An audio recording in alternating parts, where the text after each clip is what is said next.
What was the moment like when you found out that you've gotten all these Emmy nominations? Happy. I think we were really excited to think that the show was recognized, and that families hopefully are watching it and appreciated everything that went into it. I've been doing this for 22 years. I've never been to an award show. Wow. So this is my only chance. I'm convinced. And that's Adam F. Goldberg of the Goldbergs. Oh, That's you. very cool. Wow. We don't. That show wasn't Emmy worthy, but this show is. I don't know about that. I was a big fan of that show as well. Thank you. But it was a legitimate honor and a surprise, and just I couldn't be happier. I mean, I just was so proud of the show we made, and so happy for the team who worked on it. It really was just such a great day, and it's continued since. Can I just say, in the Muppet Studios, I mean, since you have come into running the Muppet Studio, we've been making great things. Yeah. Muppets Haunted Mansion, this now, I mean, amazing. Yeah, I appreciate that. I mean, but so much love, so much effort, so much talent going into this show, and just to get that recognition, it just means everything. Honestly. Yeah, congratulations on all the nominations. Hey, thank you. Double nomination this year up against yourself. What was that like? Eric Jacobson is going down tonight. No, you know what? It's an amazing honor just to be nominated, and to be nominated twice over is a double honor. But I'm really excited that there's categories now that celebrate the art of puppetry. That's why I'm here tonight. That's why I'm excited. From last year, when we were nominated for Muppets Haunted Mansion, the puppet categories have expanded in a way that more people can get recognized. What is that like to know that more of your peers, colleagues, coworkers are getting their due? It's huge, especially design. The Muppet Workshop, the hardest working people on our sets, by far. Not that everybody doesn't work very hard, but they're there early, they're there late. They're amazing, and for them to be recognized for the first time since Jim created the Muppets is a pretty amazing thing. So I'm thrilled for them. You guys are obviously puppet designers for the show. I'm sure you have to sometimes recreate characters that we know and love, but you also had to recreate Animal in a more adorable fashion than I think we've seen him since Muppet Babies. Can you talk a little bit about bringing him to life in that way? We knew that the script called for a baby animal. We didn't know where to start, and the thing we love so much about our Puppet Heap partners is they're incredibly collaborative. So I'd say for baby animal, we knew that the assignment was as cute as possible.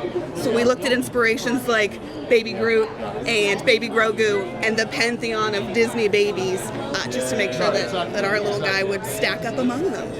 Yeah, so Danny's directive, our shop works with the Muppet Studio under Danny's direction, and she asked us to create a cute baby animal. We made it as cute as possible, and then she helped us make it even cuter. So it is as cute as it could possibly be.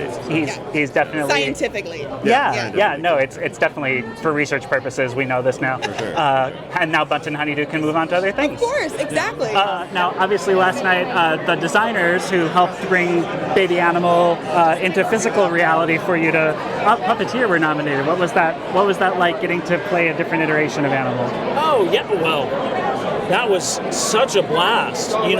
You've seen different versions of a baby animal over the years in animation and in puppets as well, but we were going for something different.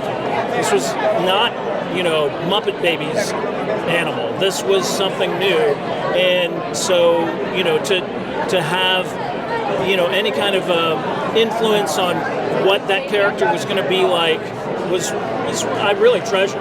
Were you a huge Muppet fan as a kid? Like, was this a dream role, directing the Muppets? And Yes. do they take direction? Yes. You have to sweet talk them. You just bribe them with felt, But I grew up with the Muppets. My grandfather used to have an animal in the middle seat of his car, so we would say hi to Animal and talk to him every time we drove to my grandfather's car. And so it was a big honor to work with Animal. And I had worked previously on Sesame Street, so I knew a lot of the puppeteers. We had a great relationship, and I think the Muppets is one of the greatest things ever, and I'm happy that I have an 8-year-old daughter, and she was able to watch the show, and she loves the Muppets now. I would say the Muppet Show is one of the top 3 things that not only blew my mind but just was the greatest all-around entertainment. I could not believe how lucky I was to have the opportunity to work with him now. It was unbelievable. Yeah, it was a great introduction to comedy, just seeing the Muppets do it, and an all-star cast coming in and out. And I was fortunate enough to work on the last Muppet Show, this Muppet Show, and it is a dream working with the Muppets. Yeah, you've got a show like this where you're each taking kind of a slice of the pie that's telling an overarching story. So what does the collaboration look like? Like, how early do you all have to start planning for your own individual episodes to make sure you're staying cohesive and giving the editors something that they can, tell this story justice with? Great question. No, Matt started us off fantastically. He directed the pilot, and then we were all in constant communication after that. Because things were changing so rapidly, we helped each other out. We picked up each other's scenes, shots, if a celebrity was available. So it really, truly was a great collaboration. And like I said, Matt set a great tone, and then Rob came in at the end. Yep. Stuck the landing. Yeah, thank you. No, it was honestly, I like we were saying before, it's such a privilege to work with the Muppets that you can't believe you're there, and the schedule's crazy and everything else is crazy, but it's worth it, and you see people who are really working hard with the Muppeteers, under the floor. So in the summer. Yeah, that backstage choreography is always fun to watch. Yeah. Maybe someday we'll get a behind-the-scenes documentary. For a last question, I know you guys work with a lot of guest stars, but the Muppets themselves are stars. Which Muppet character were you most starstruck to work with? I mean, mine's easy. Mine's Animal. I mean, my favorite. you can't go wrong with Animal, and especially, we also got to work with Baby Animal. I would honestly say Dr. Teeth. I've always loved Dr. Teeth, and then to be able to hang out with him was amazing. Animal, incredible. Dr. Teeth, props. What's your history with the Muppets? Like, do you remember the first time you ever were exposed to these characters? It just feels like I've grown up with them forever. It's the holiday season. We watch Muppet Christmas Carol every year. The Muppet Show, just Labyrinth. I've been such a fan my whole life. Now, as an executive producer, you work with all kinds of talent all the time. But being that the Muppets were so influential for you as a kid, have you ever gotten starstruck around a Muppet? Oh my gosh, all of them. Dave Goelz in particular, who plays Gonzo. He's played Gonzo the whole lifetime of that character, and he's such an important legacy performer, and I'm totally still starstruck by him. And one time he left me a voicemail as Gonzo, and I fell out of my chair. I have assistants who help me when Animal's playing the drums, and they just they always come in so prepared.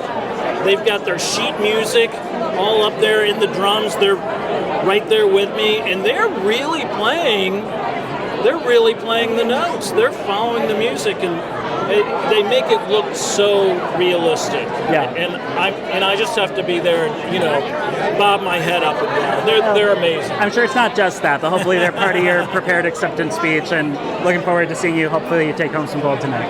Well, thank you so much. Yeah, thank you. Congratulations. Take care.